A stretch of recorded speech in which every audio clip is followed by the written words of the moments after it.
डेरा वाले बाबा राम रहीम का नाम पूरे देश और दुनिया में गूंज रहा था और सुना है कि आप दोनों लोग, चीमा जी और आप, उसमें अधिवक्ता थे। बाबा से, राम रहीम से क्या ऐसा आपको अनुभव हुआ था कि कभी आपको लगा था कि हमको पीछे हट जाना चाहिए, केस नहीं लड़ना चाहिए, बहुत शक्तिशाली या ताकतवर के सामने हम जो है आ रहे हैं? में इतने संगीन मुकदमों में सजा याफ्ता होने के बावजूद उनको जो पैरोल मिल रही है उस पर बहुत बड़े सवाल उठाए जाते हैं, लेकिन वो पैरोल चुनाव से जोड़ तोड़ करके दी जाती है। हाई कोर्ट में आपने फ्री ऑफ कास्ट बिना कोई फीस के इस मुकदमे को लड़ा है, तो इसको आप किस रूप में देखते हैं? ये तो हमारा एक तरह से कर्तव्य था, क्योंकि ये लड़ाई बहुत बड़ी थी। उससे पहले उनको कोई उनकी तरफ देखता नहीं था। पुलिस उनका नाम आने के बावजूद जो ये हत्याकांड है, इसमें सबसे बड़ा सबूत ये था कि जो हथियार पकड़ा गया था, एक शूटर भागता हुआ पकड़ा गया था। वकील जो है वो सिर्फ पैसा कमाने के लिए नहीं है, बल्कि वकीलों का समाज के प्रति एक दायित्व है। साथियों, हम साथी यूट्यूब चैनल की तरफ से इस समय उत्तर प्रदेश के गाजीपुर शहर में हैं। हमारे साथ जो 3 मेहमान बैठे हैं, हम सबसे पहले उनके परिचय से शुरुआत करना चाहेंगे। आपका नाम sir? Manu Mridul advocate. Manu Mridul advocate, कहाँ पे? सुप्रीम कोर्ट में। आपका? मैं Ashwini Bakshi advocate, Punjab and Haryana high court में प्रैक्टिस करता हूँ। अश्विनी बख्शी जी जो पंजाब और हरियाणा हाई कोर्ट में आप भी लाए थे। और हमारे साथ RS चीमा जी हैं, सीनियर एडवोकेट हैं और पंजाब एंड हरियाणा का हाई कोर्ट। और ये RS चीमा जी हैं जो IAL के राष्ट्रीय अध्यक्ष, नेशनल प्रेसिडेंट हैं, हमारे बीच में हैं। एक दशक पहले आपसे सवाल है बख्शी साहब कि एक दशक पहले डेरा वाले बाबा राम रहीम का नाम पूरे देश और दुनिया में गूंज रहा था और सुना है कि आप दोनों लोग, चीमा जी और आप, उसमें अधिवक्ता थे और ये भी कहा जाता है, ये भी बातें आई कि वह इतना बड़ा शक्तिशाली डेरा वाले बाबा राम रहीम, जिससे सरकारें हिलती थी, सरकार के लोग उनके अंकुश में रहते थे। आप एक सामान्य एडवोकेट होते हुए कैसे PIL दाखिल किया, कैसे उस मुकदमे को पेश किया और क्या क्या दिक्कतें ऐसे बलशाली बाबा से, राम रहीम से, क्या ऐसा आपको अनुभव हुआ था कि कभी आपको लगा था कि हमको पीछे हट जाना चाहिए, केस नहीं लड़ना चाहिए, बहुत शक्तिशाली या ताकतवर के सामने हम जो है आ रहे हैं? देखिए, हमने कोई PL नहीं डाला था। एक्चुअली जिस पत्रकार की हत्या हुई थी उनका नाम था रामचंद्र छत्रपति जी। वो उसी ज़िले से थे जिसमें मैं था, मेरे होम टाउन से थे और मेरे व्यक्तिगत तौर पर भी वो मुझे जानते थे। अब जब उनकी हत्या हुई तो उनका बेटा मेरे पास आया, क्योंकि वो जानते थे और उनको मालूम था एक बहुत बड़ी समस्या होती है ऐसे बड़े मामलों में, क्योंकि डेरा बहुत प्रभावशाली था। अब ऐसे व्यक्ति के खिलाफ ये दिक्कत होती है, कोई वकील हो या कोई आम जन हो, वो ठहर पाएगा या नहीं पाएगा। तो उनको, क्योंकि मुझे जानते थे, हमारे परिवार को जानते थे, हमारी बैकग्राउंड को जानते थे, तो उनको ये मालूम था कि हम लोग जो हैं, हम लोग झुकेंगे नहीं, डरेंगे नहीं और इस मुकदमे को हम ईमानदारी के साथ लड़ेंगे। तो उनको ये मालूम था, तो वो मेरे पास आए। अब चीमा साहब जो हैं उस वक्त भी और आज भी सिर्फ हमारी हाई कोर्ट के नहीं, बल्कि देश के एक बहुत बड़ा नाम है क्रिमिनल जस्टिस, जो क्रिमिनल लॉ के जो लॉयर हैं उनमें, क्रिमिनल और कॉन्स्टिट्यूशनल लॉ में। तो हमारी स्वाभाविक जो थी वो पहली पसंद वही थे और हमारी खुशकिस्मती थी कि चीमा साहब ने उसमें हाँ करने में 1 मिनट भी नहीं लगाया। और दूसरी बात मैं आपको बता दूं कि उसमें चीमा साहब ने प्रो बोनो काम किया था। इसका मतलब है कि उन्होंने कोई फीस वगैरह हमसे नहीं, हमने पूछा था, बड़ी बात, हमने पूछा था, लेकिन उन्होंने स्पष्ट ना कर दी थी। और ये उनकी वजह से था कि ये केस जो है हम हाई कोर्ट से जीते और हाई कोर्ट ने CBI इंक्वायरी का ऑर्डर किया जी। बेसिकली मेरा जो रोल था, मेरा सूत्रधार का रोल था, क्योंकि वो मुकदमा बहुत लंबा चला। किसी भी एंगल में या मुकदमे में सूत्रधार तो ही मेन होता है, क्योंकि वो 15 साल चला जी। अब वो 15 साल चला तो बहुत मुकदमे हुए, उसमें भी ऑफशूट बहुत थे उसके।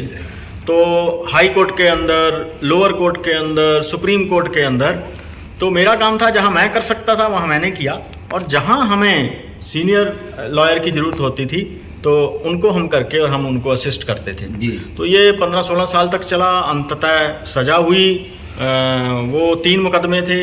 एक तो साध्वियों के रेप का मामला था, एक छत्रपति हत्याकांड का मामला था, एक और हत्या में उनका नाम था रंजीत सिंह के केस में। तो तीनों में लोअर कोर्ट से सजा हुई। अब एक के अंदर अपील में हाई कोर्ट से वो बरी हो गए हैं, वो सुप्रीम कोर्ट चल रहा है मामला। दिक्कतें तो बहुत आई। देखिए, वो ऐसे डेरा है जो बहुत प्रभावशाली था, बहुत उसमें पैसा था, प्रभाव था, तो दिक्कतें तो आती हैं। आप प्रभावशाली होने के नाते हम कह सकते हैं कि अभी वो पैरोल पर बाहर भी आए थे कुछ दिनों के लिए। वो तो बराबर उनको इतनी पैरोल मिल रही है। चीमा जी से एक सवाल है। 3 इतने गंभीर मुकदमों में, इतने संगीन मुकदमों में सजा याफ्ता होने के बावजूद उनको जो पैरोल मिल रही है उस पर बहुत बड़े सवाल उठाए जाते हैं। लेकिन वो पैरोल चुनाव से जोड़ तोड़ करके दी जाती है और रूल जो हैं पैरोल के वो उस ढंग से बना दिए गए हैं। तो जब वो चैलेंज होते हैं तो कोर्ट्स कहती हैं कि जो अधिनियम बनाए गए उनके अनुसार है। लेकिन सामाजिक थ्योरी ज़रूर उभरती है कि ये एक इतने संगीन अपराधों के दोषी को इस आसानी से इतनी ज़्यादा बार इतनी लंबी पैरोल क्यों मिलती है। चीमा जी, आप IAL के राष्ट्रीय प्रेसिडेंट हैं। आपने बताया बख्शी जी ने कि हाई कोर्ट में आपने फ्री ऑफ कास्ट बिना कोई फीस के इस मुकदमे को लड़ा है, तो इसको आप किस रूप में देखते हैं? ये तो हमारा एक तरह से कर्तव्य था, क्योंकि ये लड़ाई बहुत बड़ी थी। उससे पहले उनको कोई उनकी तरफ देखता नहीं था। पुलिस उनका नाम आने के बावजूद जो ये हत्याकांड है, इसमें सबसे बड़ा सबूत ये था कि जो हथियार पकड़ा गया था, एक शूटर भागता हुआ पकड़ा गया था। उसके पास से जो हथियार मिला था वो डेरे के जनरल मैनेजर के नाम उसका लाइसेंस था। आप जब मुकदमा लड़ रहे थे तो उस मुकदमे की पैरवी आप न करें, या आपके ऐसा कोई प्रयास किया गया कि मतलब डेरा वाले की तरफ से कि आप देखिए, वो देखते हैं किस किस्म का आदमी आगे खड़ा है।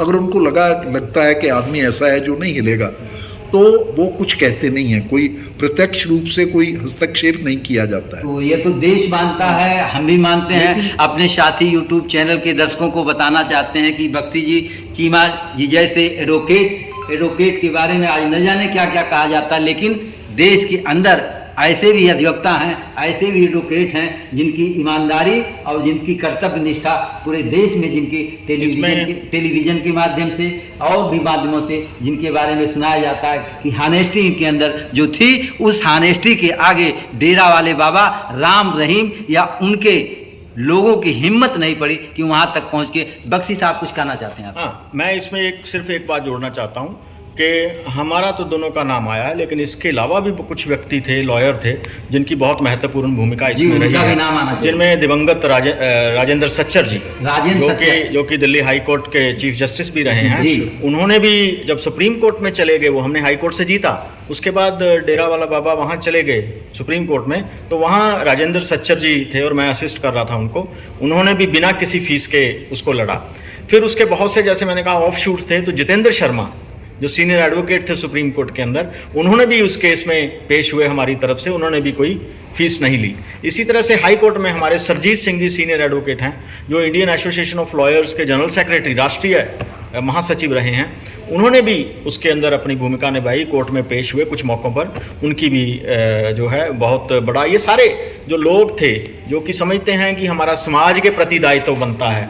वकील जो है वो सिर्फ पैसा कमाने के लिए नहीं है, बल्कि वकीलों का समाज के प्रति एक दायित्व है, और जहाँ इस तरह की ज़रूरत महसूस हो उनको अपनी भूमिका निभानी चाहिए। तो वो हमारे इन सब साथियों के जो कहीं ना कहीं IAL से जुड़े हुए थे, जितेंद्र शर्मा जी तो IAL के संस्थापकों में से थे, तो उन्होंने अपनी भूमिका इस मुकदमे के अंदर निभाई। उसी के पहले कुछ आसाराम बापू, फिर डेरा वाले राम रहीम, या कुछ ऐसे भी बाबा, और वह जो शुरुआत हुई आज भारत के अंदर, ये अर्जी वाले बाबा, न जाने कितने अर्जी वाले बाबा आ गए हैं, और जो समाज को लाखों करोड़ों में जिनके भक्त हैं, और जो बातें समाज से उठनी चाहिए, राजनीति से उठनी चाहिए, सत्ता से उठनी चाहिए, वो बात सीधे सीधे फ्रंट पे बाबा आकर के वो बोल रहे हैं। क्या इस देश में इस तरह की बाबागिरी या इस तरह से बोलना कितना न्यायिक लगता है? एक एडवोकेट के रूप में आप इसको कैसे देखते हैं? देखिए, ये लोगों की जागृति और सूझ समझ का मुद्दा है। बदकिस्मती की बात ये है कि ये जो बाबा हैं, ये इनमें से ज़्यादातर लोग जो हैं धूर्त और पखंडी हैं, वो लोगों का शोषण करते हैं। लेकिन जो दुर्भाग्य से शक्ति में जो राजनीति वाला आदमी है उसको वोट और मत दिखते हैं, तो उसको ये बाबा जो हैं वोट बैंक की तरह नज़र आते हैं। इसलिए बहुत देर तक तो ये एक तरह से अनटचेबल होते हैं, इनको कोई बुला नहीं सकता, इनको कोई पूछ नहीं सकता, इनके खिलाफ जांच नहीं हो सकती। ये तो जब लोकमत बहुत बड़ा हो जाता है, आप मीडिया में इसके लिए आवाज़ उठाते हो, लोगों में एक बहुत सुगबुग शुरू हो जाती है, वकील अपना फ़र्ज खड़ा अदा करते हैं, तो बहुत सारी ताकतें इकट्ठी होने के बाद ही इनके पर्दे फाश होने शुरू होते हैं। लेकिन खुशकिस्मती की बात है कि लोगों से धीरे धीरे जो वो अंधविश्वास की वो सीमा थी वो घट रही है। लेकिन आज भी देश में बहुत सारे गरीब, बहुत सारे अनपढ़ लोग हैं जो इनकी इस किस्म की शक्तियों पर विश्वास करते हैं, जो समझते हैं कि इनमें बहुत ज़्यादा स्पिरिचुअल शक्ति है, ये बहुत उनको बचा सकते हैं। अभी हाल ही में पंजाब में एक क्रिश्चियन बाबा भी, इनका धर्म से कोई लेना देना नहीं होता, लेकिन जो भी है, अभी वो रेप में थोड़ी देर पहले की बात है, उनको सज़ा हुई है। तो अब लोग इन बाबाओं के बारे में अपनी धारणाएं धीरे धीरे बदल रहे हैं और कम से कम दो राय सामने आती हैं और लोगों में ये चेतना भी उठती है कि कोई आदमी कानून से ऊपर नहीं है, कानून के हाथ लंबे होने चाहिए और जो कानून को तोड़ता है वो अपनी सज़ा तक पहुंचना चाहिए। ये अधिवक्ता जो एडवोकेट सिक्योरिटी एक्ट की बात करते हैं, सुरक्षा की बात कर रहे हैं, उस पर आपसे मृदुल जी जानना चाहेंगे कि आप क्या कहना चाहते हैं, आईएल क्या कर रहा है उस पर अधिवक्ताओं के हितों के लिए, जो स्टेट और नेशनल स्तर पर बात की जा रही है। अधिवक्ताओं के हितों के लिए इसमें एक तो परमानेंट पेंशन की बात है कि जो एडवोकेट्स हैं, नए एडवोकेट्स हैं, उनको नए एडवोकेट्स को आसानी से ब्रीफ्स और केसेस नहीं मिल पाते हैं। इस तरह से वो अपना ऑफिस है, घर है, खर्चा चला नहीं पाते हैं, तो उनको एक स्टाइपेंड देने की जो बात है वो उसमें एक सुरक्षा की वो बात वो है। आप तीनों, मृदुल जी, बख्शी जी, चीमा जी, आईएल के आप तीनों बड़े पदाधिकारी हैं। हाई कोर्ट से लेकर सुप्रीम कोर्ट तक आप जनता की आवाज़ को उठाते हैं, जनता की मांगों को रखते हैं। प्रैक्टिस के साथ अगर कुछ जनहित का मुद्दा है, आपको लगता है कि ये फ्री ऑफ कास्ट, तो ऐसे भी संघर्ष, ऐसे भी मुकदमे आपके पास हैं जो आप फ्री ऑफ कास्ट लड़ते हैं। बहुत बहुत धन्यवाद कि आपने साथी यूट्यूब चैनल को समय दिया। आप तीनों का हम साथी यूट्यूब चैनल की तरफ से, अपने साथी के दर्शकों की तरफ से आप सभी का बहुत बहुत धन्यवाद।